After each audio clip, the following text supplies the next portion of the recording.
Welcome to episode 5 of Branding Like a Boss, the podcast that takes you behind the scenes of the cannabis industry's most influential brands and talented minds behind them. I'm your host, Angela Pih, and today we're thrilled to be joined by Aubrey Amatelli, a true expert in payments processing for the cannabis industry. Over the course of our conversation, we're going to dive into the strategies, challenges, and insights that Aubrey has brought to the industry with her commercial banking background in such a highly regulated industry. Whether you're an aspiring entrepreneur, a marketing professional, or simply fascinated by the cannabis industry, you're in for a treat. So let's not waste any time and dive right in. Hi, Aubrey. Welcome to Branding Like a Boss. Thank you for having me. I'm so excited. I am so excited to have you on this show because many of us who are in the industry know you. And I'm just so excited to introduce you to anyone and everyone who are not familiar with you, your bright, shiny smile, and how you just show up for all of us in the industry. So for those who may not know you, can you give us an introduction into your background, your company, and just teach us? Of course. Yes. Okay. So Aubrey Amatelli, as you mentioned, I am a CEO and founder of PayRio. We are a payment company dedicated to cannabis, alternative medicines, psilocybin, psychedelics, and I launched the company a little over 2 years ago. My background came from traditional banking, as you mentioned. So I spent over a decade at JP Morgan, the largest financial institution in the world, the largest payment processor in the world. My time there was invaluable. I always say I had the Harvard of education of payments when I was there. And, when you're at the big bank, you don't realize what the learnings that you have. But I was able to essentially start PayRio and operate like a mini JP Morgan within the cannabis industry, which I think is needed, especially in the payment space, which is, payments and cannabis and psychedelics are in its infancy stages right now. So taking the learnings from a traditional large payment processor and bringing them into cannabis and being a safe home for businesses in this industry and helping guide them to the right spot has been a mission of mine. Outside of running this amazing company with 25 plus wonderful employees, I am a single mommy of 3. And that's my motivation every single day. So anyway, that's a little bit about me, but I know we'll dive in more throughout the podcast. Absolutely. So tell us about your cannabis journey. I know that, a lot of people have asked you about this in the past. And for those of us who've come into the industry from, non-endemic, more traditional type of careers, what brought you into this space? So actually, believe it or not, I've been in the cannabis space since 2010. So a really long time in the California market.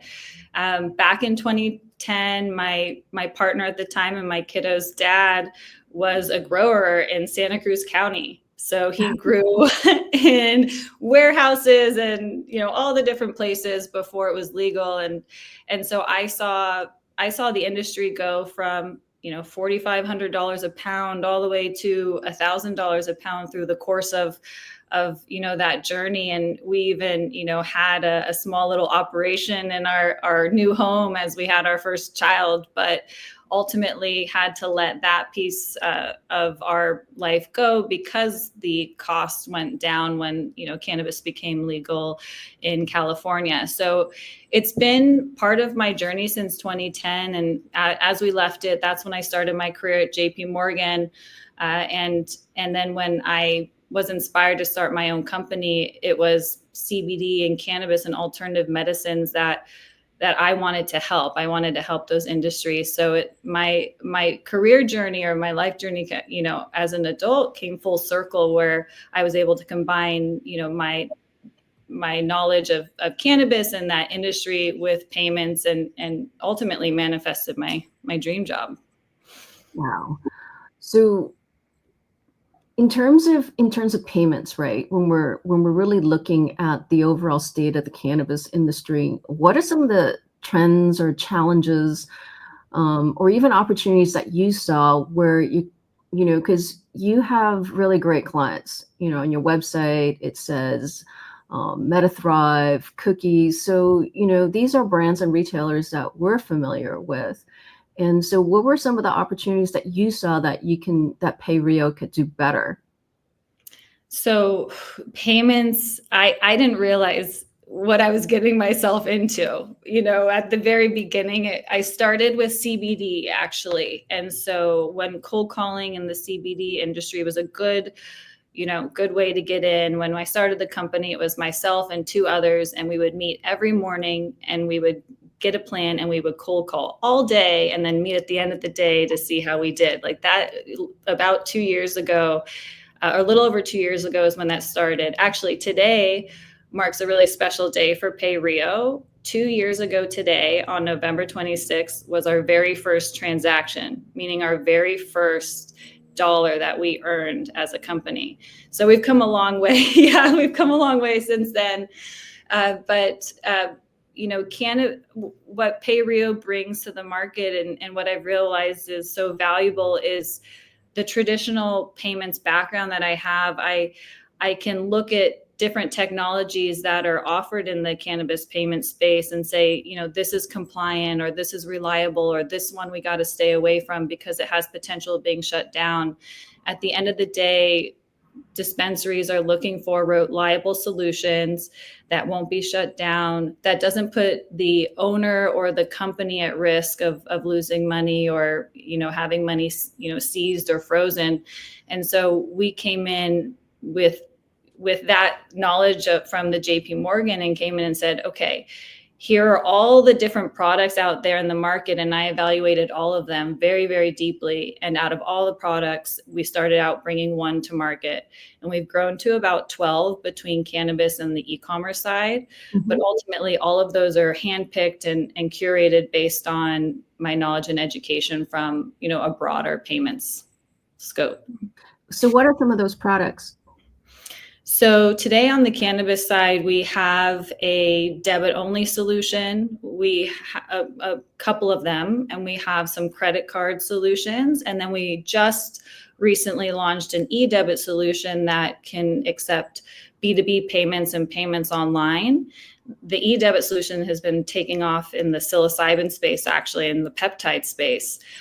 So we listen to the market too, right? We started with cannabis or dispensaries, and then we've grown to about approaching half of our business is now e-commerce, supporting companies that are less than 0.3% THC. So helping companies who want to process payments online that aren't selling cannabis specifically, but ancillary products or THCO or psilocybin spores and seeds. So we're able to now, our business kind of has two arms, the brick and mortar dispensary and the e-commerce side. Wow. Because having been on the retail side of the cannabis industry, what we notice is that there is a significant lift from when you offer, a debit or a credit solution at POS. So are you seeing that with some of your customers? Oh, yes, absolutely. So from a cash to debit only solution, we see about a 20% lift in average order value. And then from a cash or debit to credit card solution, the lift is average is 34%. And that's an actual study that we did of our customers last year. From January to December of 2023, we took their average order value when they came on board with PayRio and what it was at the end of the year. And the average was 34% growth.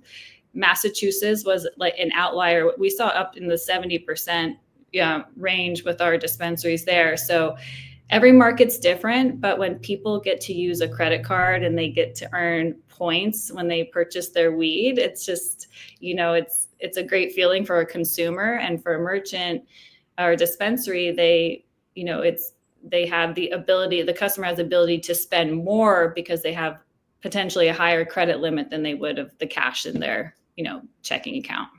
Yeah, we saw that immediately when we're opening stores or when we were switching to debit solutions, just in terms of the overall basket size, because Totally. you're not doling out the actual cash from your wallet, and they're just a little bit more, it's the word, being more free, or just feeling more liberated in terms of spending the money that they have when it's on plastic. It's just something, just You're not limited. Yeah. And, taxes, we all know taxes in cannabis are through the roof, right? So as a consumer, I have $100 in my wallet, cash, and I go around and I'm looking at the pricing. I'm like, okay, this is $100 worth of yummy goodness, right? And I go to the checkout and all of a sudden it's 120 because of the taxes yeah, and the fees. And so that makes the consumer have to put something back on the shelf. That's revenue loss for the dispensary. So yeah, with that's a full unit.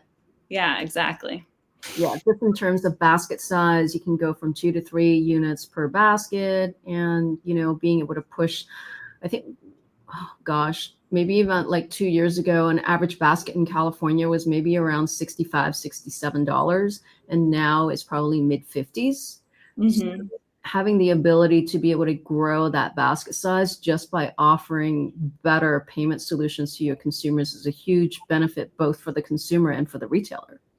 Definitely. And what we can't monitor, but I know is there, is if you're a retailer who is maybe cash or debit only and you add credit card, you're going to increase that basket size. But from a marketing standpoint, as a consumer, I might be loyal to dispensary A, but when I hear dispensary B offers credit card acceptance and I get to use my Chase Sapphire card, I might check out dispensary B to see, how that dispensary is. And you have the ability with, adding new methods of payment to attract different customers and hopefully keep them. Right, because then your cannabis expenditure, you can spend next week's this week, right?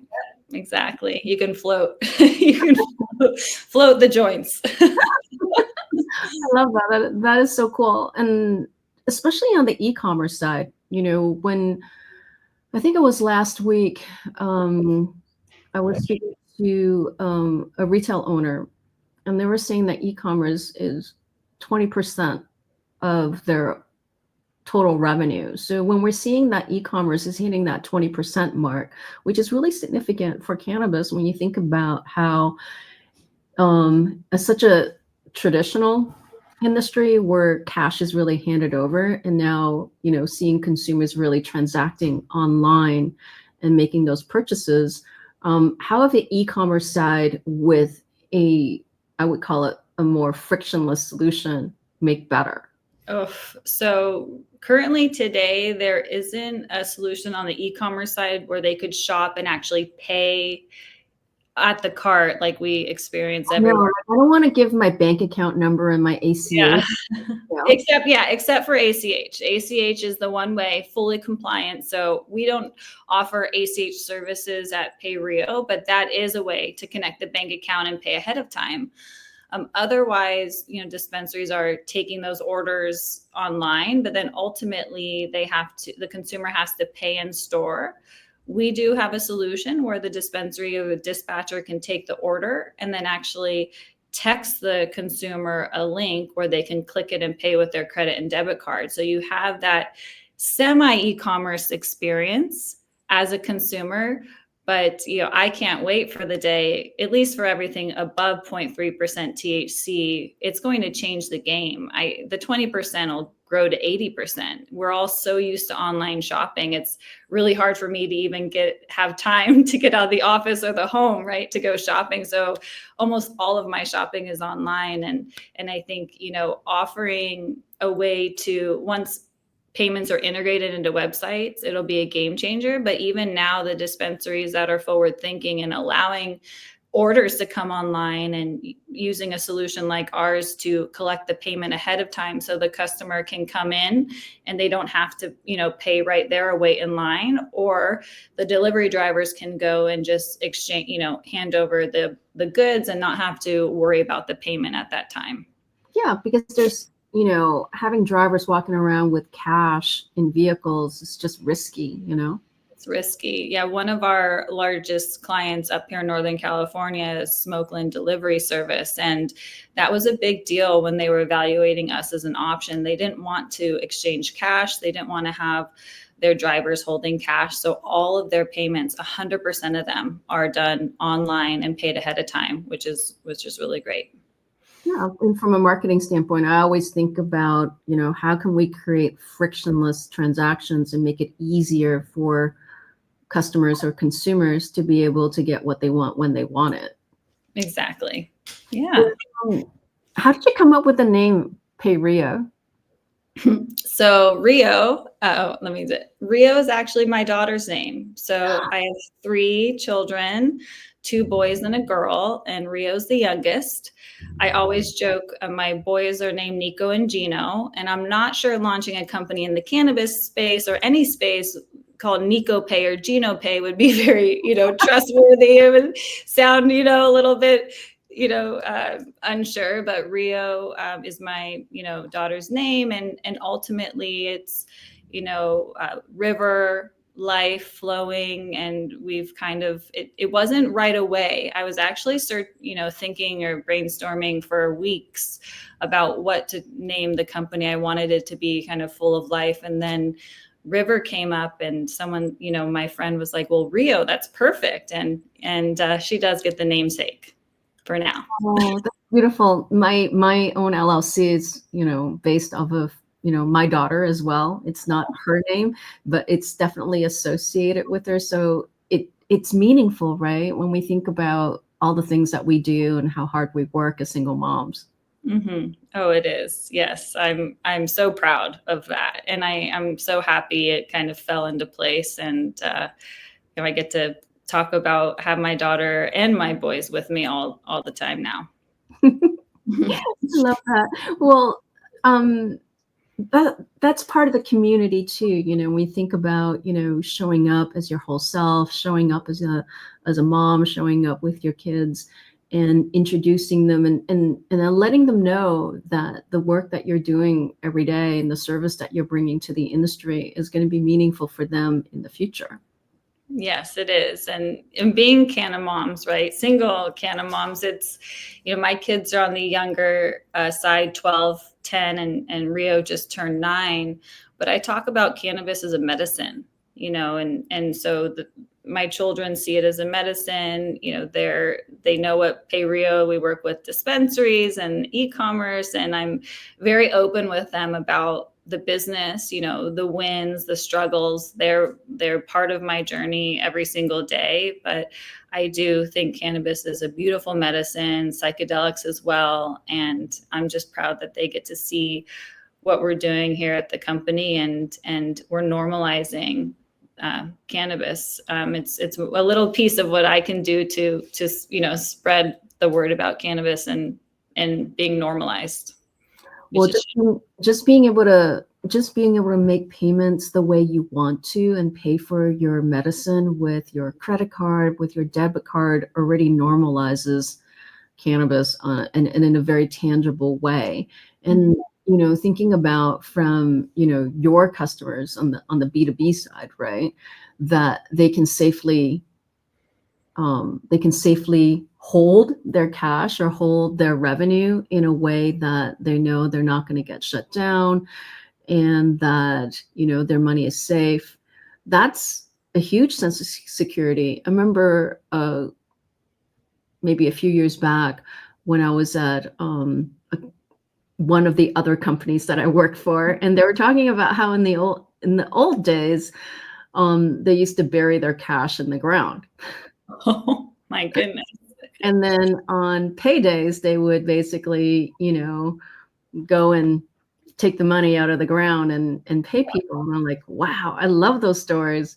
But at the same time, it wasn't such a long time ago. So, now that you offer this amazing service to people, I think that continues to be able to normalize that money is money. Money's money.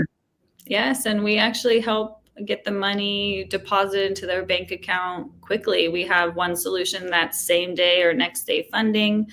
The maximum time frame our customers have to wait is 72 hours.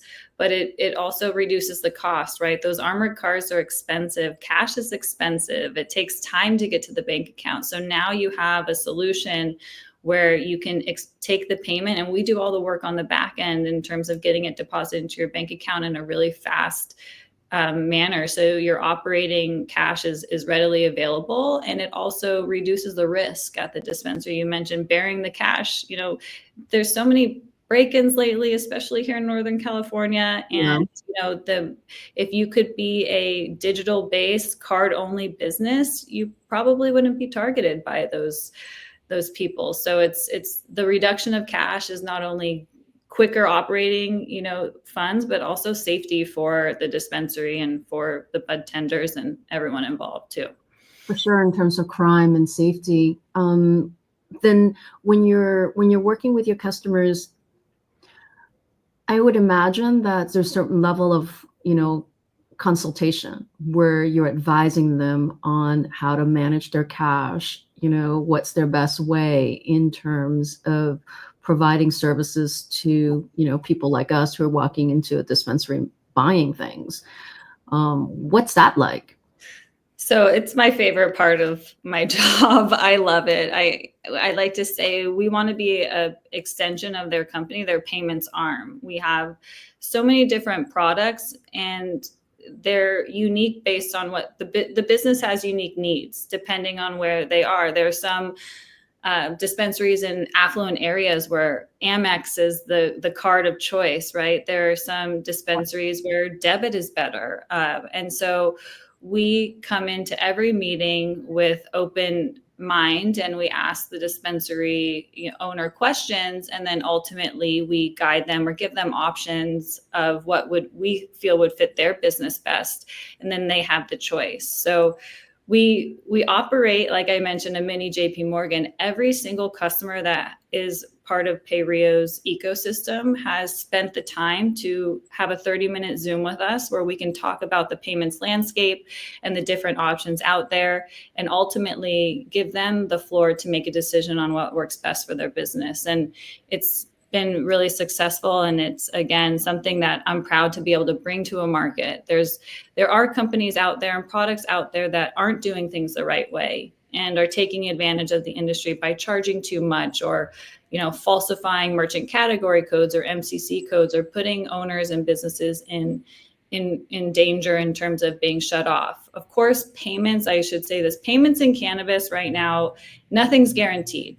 Cannabis is not federally legal. And so the ways that we help process payments are not traditional. But they do follow a funds flow, and they do follow the right, they have the proper MCC codes, and it's unique ways to accept payments that are outside of the box, but that are compliant.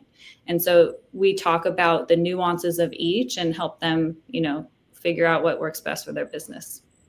Well, compliance is such a huge topic when you're thinking about, how regulated we are, especially when it comes to payments. Have you had to become a compliance expert along the way? Well, what I've learned is even if a solution is compliant, the payment brands, Visa and MasterCard are our governing body. And especially over the last 90 days, the cashless ATM industry has been really shaken up by MasterCard. And even if a solution, again, is compliant, ultimately Visa and MasterCard can come to there's a processor and a bank sponsor. They could come to the bank sponsor and say, hey, we know that you're processing payments in cannabis. We want you to shut that portion down. Even if compliant, even if you have all the documentation to show it's, works or it's compliant, the bank sponsor doesn't want to risk losing their entire portfolio, all of the low risk, which is probably the majority of their revenue. So we've seen a lot of unfortunate shutdowns or pauses just because, the fear of having, the entire payment ecosystem of that bank sponsor, for example, shut down. So even with compliance, there's, a small risk. And I think, what I've learned over the last 2 years, and I think what dispensary operators know, is nothing's guaranteed, but how do we pick the best solution with the greatest chance of continuing payment, and how do we make sure that the merchant is not at risk or liable if there is a shutdown? And that's a big piece of our education as well. Wow. So what are some of the instances where a merchant has reached out to you? They're not a customer yet, and they're saying, Aubrey, oh my God, this happened to us. We got shut down. What's next? That happens all the time. And I'm happy, and so we talk through what product were they using, and a lot of times it's educating them on why there was a shutdown, right? And giving them advice too on how to recoup their funds.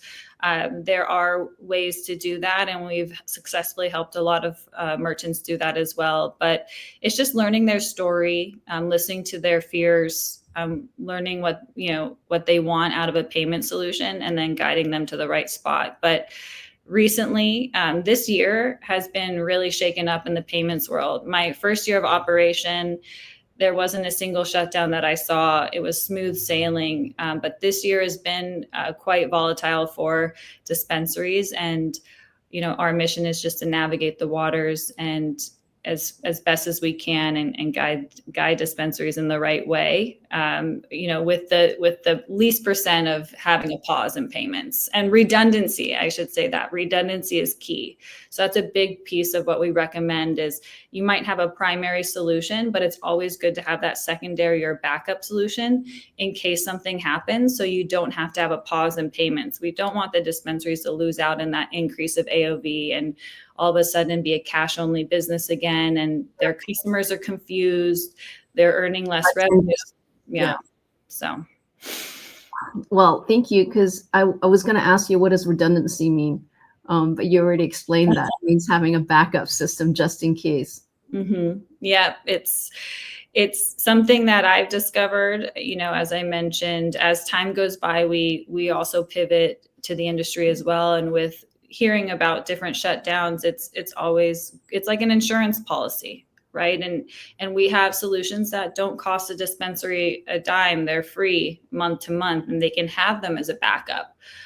So we talk about those solutions as well, but it's always great to have an insurance policy in case there is a shutdown or a pause in payments. Where do you go next? Let's have something in place so you don't have to have that pause happen.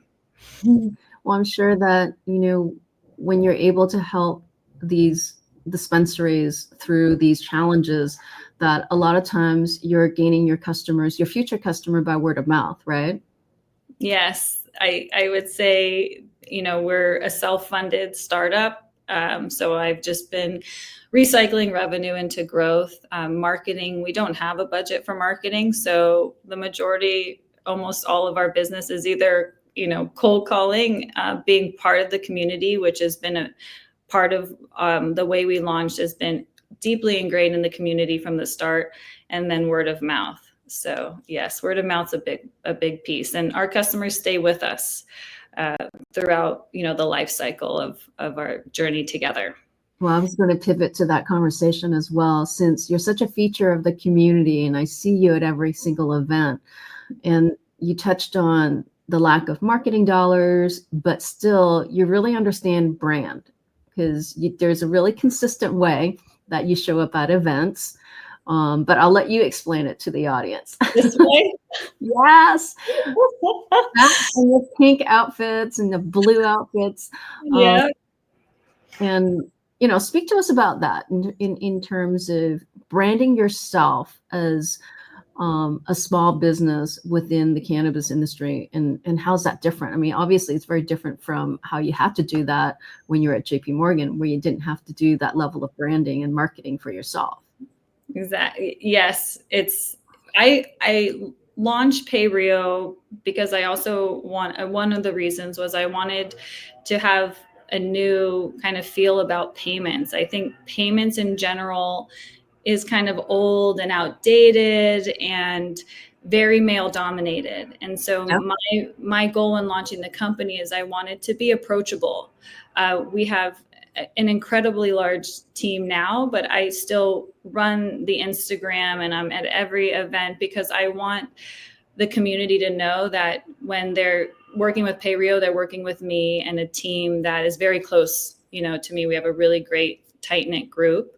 So that's hopefully what I'm, bringing out, a very authentic, kind of feminine spin on payments, and cannabis, being the feminine side of the plan, it kind of goes hand in hand. And from a marketing standpoint, we also just fell into it. I mean, this hat was the very first investment I made in the company. And there's a local hat maker here in Danville, California, that did the soccer hats for my kiddos. And I asked her, I was like, hey, can we do a blue hat with pink writing?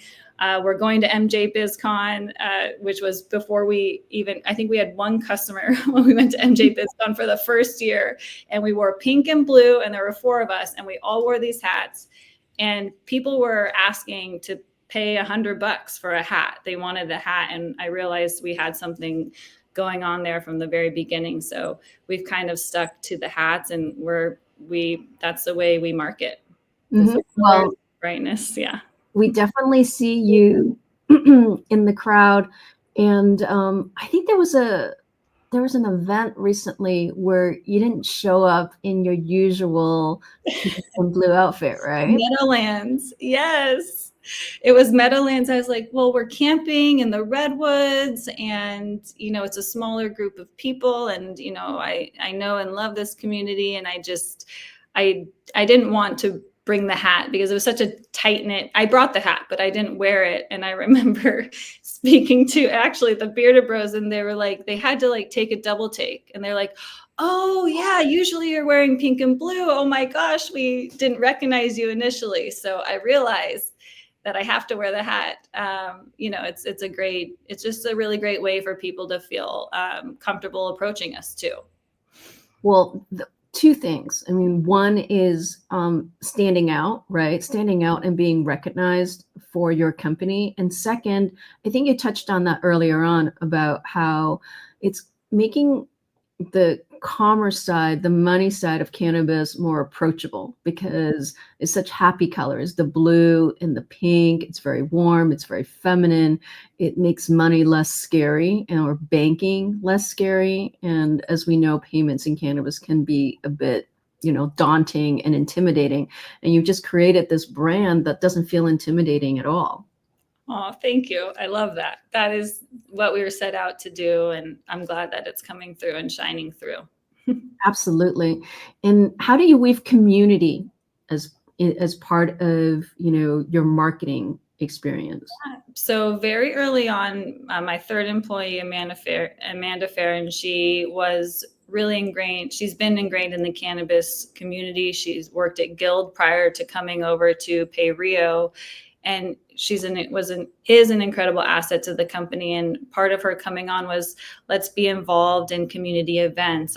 She writes a blog every single week about different events, interviews people. And I wanted to make sure the cannabis community knew we were here for them. We were here to serve them. We weren't here just because it's a high risk payment, solution. I care most about the community and providing great service, and that will translate to growing our customer base. But we want to be in every single event that we can.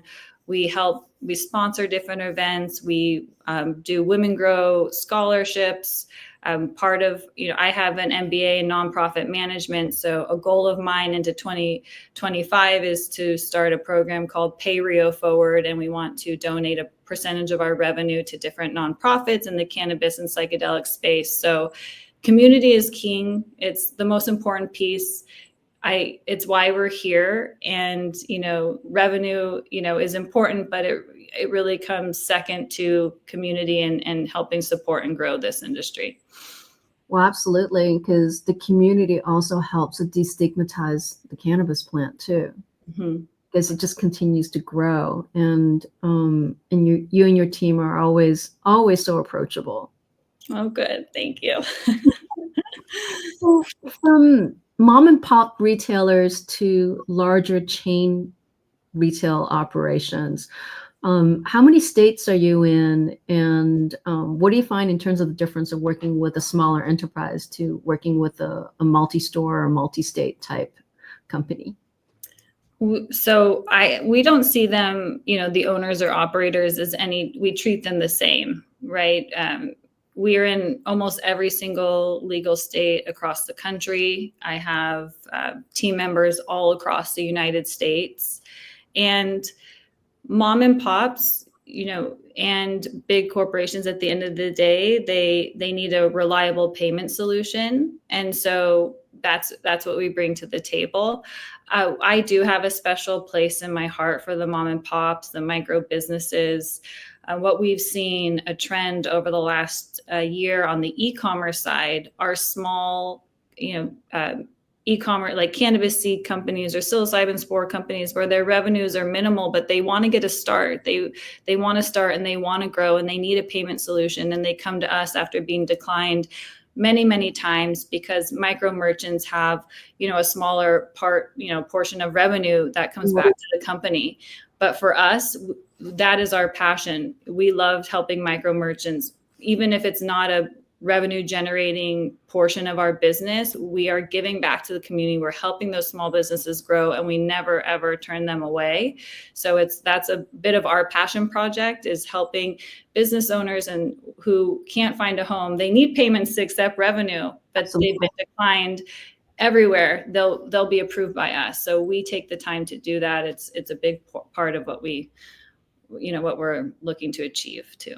Oh, I so appreciate you doing that, because when I think about the cannabis industry and all the hard work that's gone in from the single family operators, the multi-generational farmers, and looking for commercial solutions to get paid. Yeah.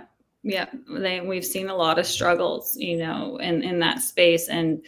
And I actually hired a full-time e-commerce onboarding specialist so that we could have someone dedicated to helping, from small to large, but everyone is treated the exact same. They're all businesses that need payments, and they're all treated the exact same, whether they're processing $100,000 a month or $1,000 a month. We want to make sure that they're supported.